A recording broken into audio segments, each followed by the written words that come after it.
Bonjour et bienvenue dans cette nouvelle mini-série. On va passer un peu de temps ensemble pendant l'absence d'Adèle sur les prochaines semaines.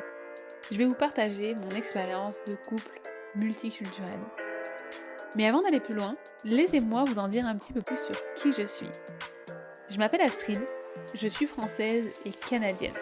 J'ai grandi dans un petit village dans le sud-est de la France et j'habite à Toronto au Canada depuis 2014. Je suis canadienne depuis janvier 2023. C'est tout neuf, ça fait tout juste un an. Et je suis en couple avec Monsieur Chaton depuis 2019. Monsieur Chaton, c'est le nom que je donne à mon amoureux sur les réseaux sociaux. Et Monsieur Chaton vient de Jamaïque, il a grandi au Canada et sa première langue, c'est l'anglais. Ma première langue à moi, c'est français. Mais on a tous les deux appris la langue de l'autre. Alors oui, moi j'ai appris sa langue, mais c'était pas pour lui. C'était pour me débrouiller dans cette grande ville qui est Toronto et qui est majoritairement anglophone. C'est d'ailleurs pour ça que j'étais venue. J'étais venue 1 an pour apprendre l'anglais. Le temps est passé, je suis restée. Puis après avoir décidé de rester, j'ai rencontré Monsieur Chaton. Et lui, il a appris le français parce qu'il m'a rencontré et qu'il voulait être capable de parler avec ma famille.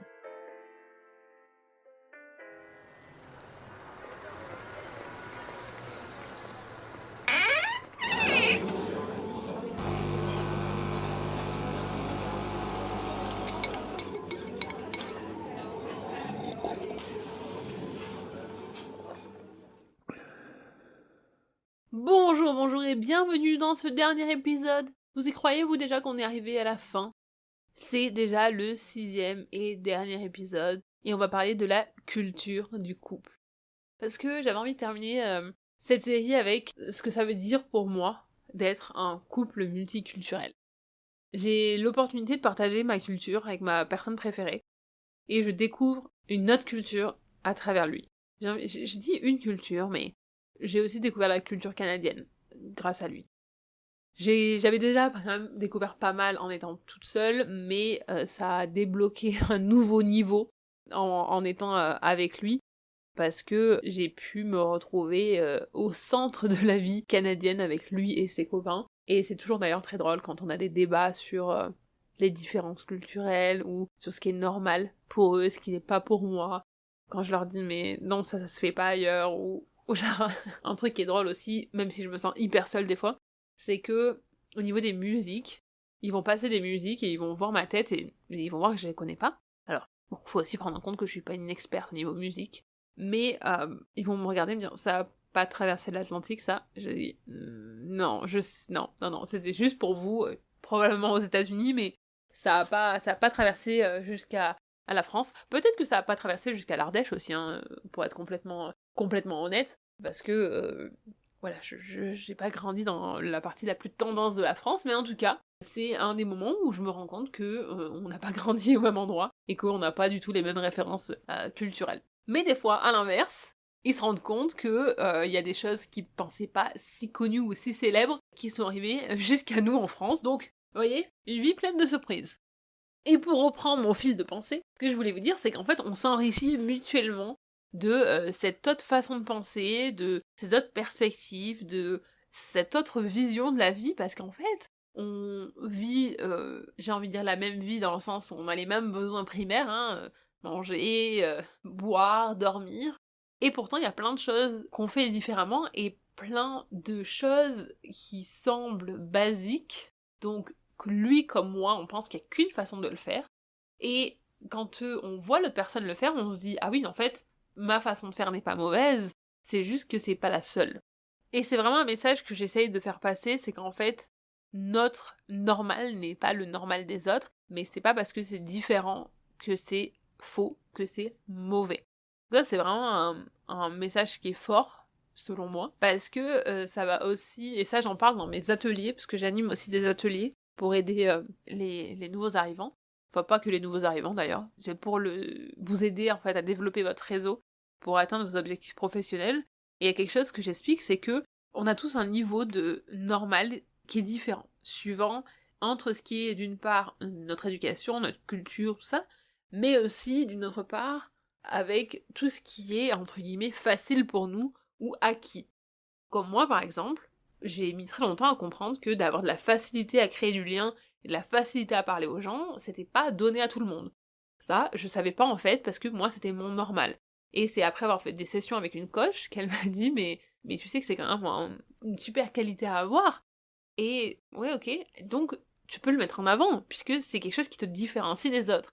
Et donc c'est pour ça que je vous dis que c'est hyper important de réaliser ce qui est normal pour vous versus ce qui est normal pour les autres.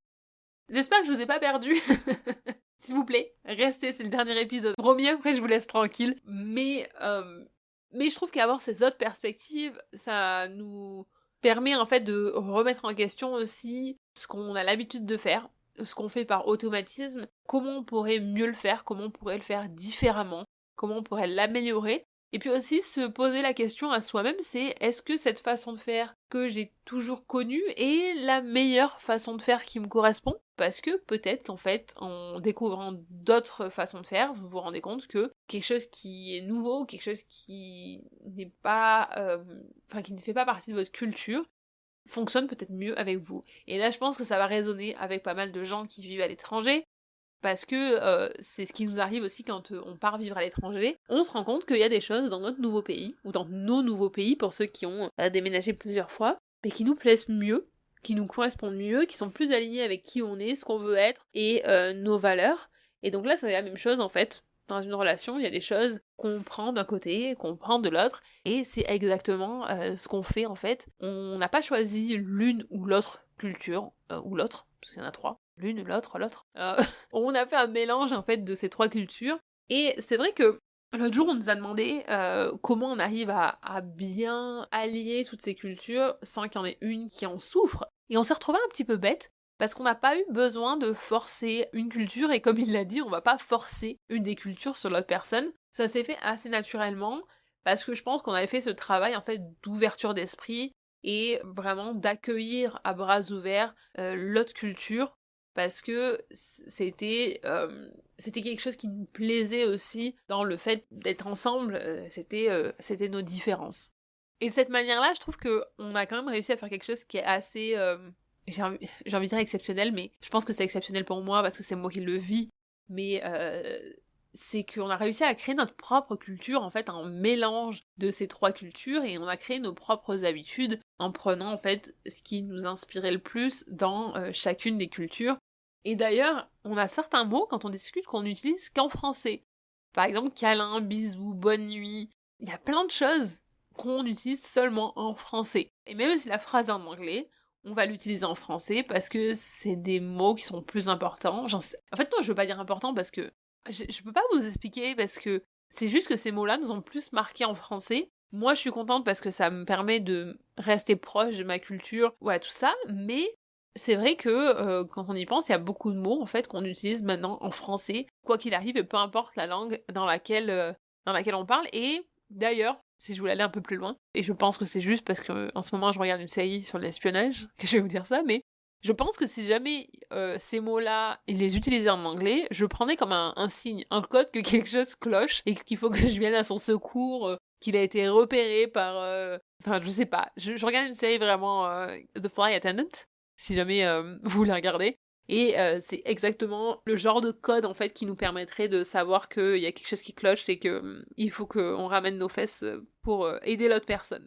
Maintenant que j'ai fini de faire la promotion de la série télé que je suis en train de regarder, ce que je voulais dire, c'est que vous allez en fait créer quelque chose qui vous ressemble, qui va vous rendre unique, et moi j'ai souvent l'impression qu'en fait on a notre propre langage, notre propre façon de s'exprimer, de se comprendre, et qu'on a créé en fait cet endroit unique où nos trois cultures vivent, où on a nos projets, nos rêves, nos envies, et vous allez peut-être me dire que même dans une relation où vous avez la même culture, vous avez ce sentiment-là, et je vous le souhaite en fait, parce que c'est quand même dommage d'un côté de devoir être dans une situation de différence pour arriver à créer quelque chose de magique comme ça, mais j'avoue que je suis quand même très très fière de ce qu'on a pu créer, parce que ne pas parler la même langue à la base, c'est quand même difficile. Ça veut dire, je sais plus si j'en ai parlé avant, donc peut-être que je me répète, mais j'ai dû prendre des notes, des fois, parce que j'arrivais pas à faire passer le message, parce que j'avais l'impression que la manière dont je l'avais expliqué, ça rendait pas justice au message que je voulais faire passer. Donc je revenais 3 jours après avec mes notes. Et comment vous dire qu'avoir une conversation avec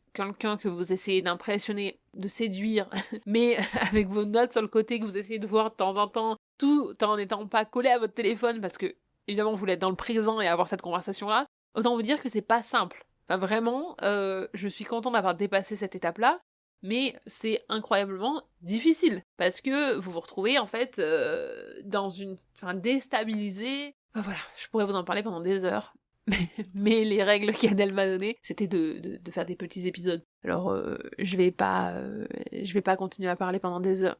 Mais j'aimerais surtout qu'on finisse sur ce petit message qui vous donnera peut-être de l'espoir si jamais vous êtes au début de votre parcours dans une relation. C'est que on est arrivé en fait à un point où on embrasse la culture de l'autre et comme on a fait tout le travail de recherche, d'apprentissage et d'éducation sur la culture de l'autre, on est devenu en fait les ambassadeurs chacun de nos cultures respectives.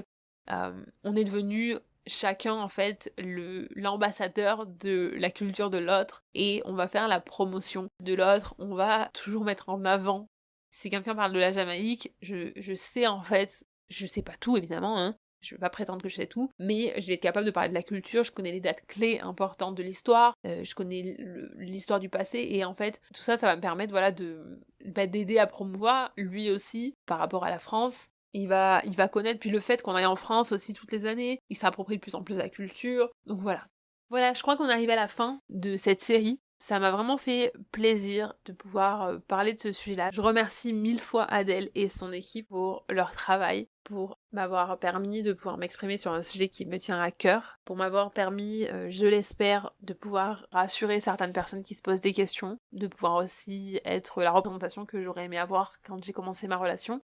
Je l'ai dit à plusieurs reprises, mais je vous le répète encore, je suis toujours disponible. Vous pouvez me trouver en ligne sur Instagram, sur YouTube et sur mon blog, sous le nom Fringinto, Fringinto.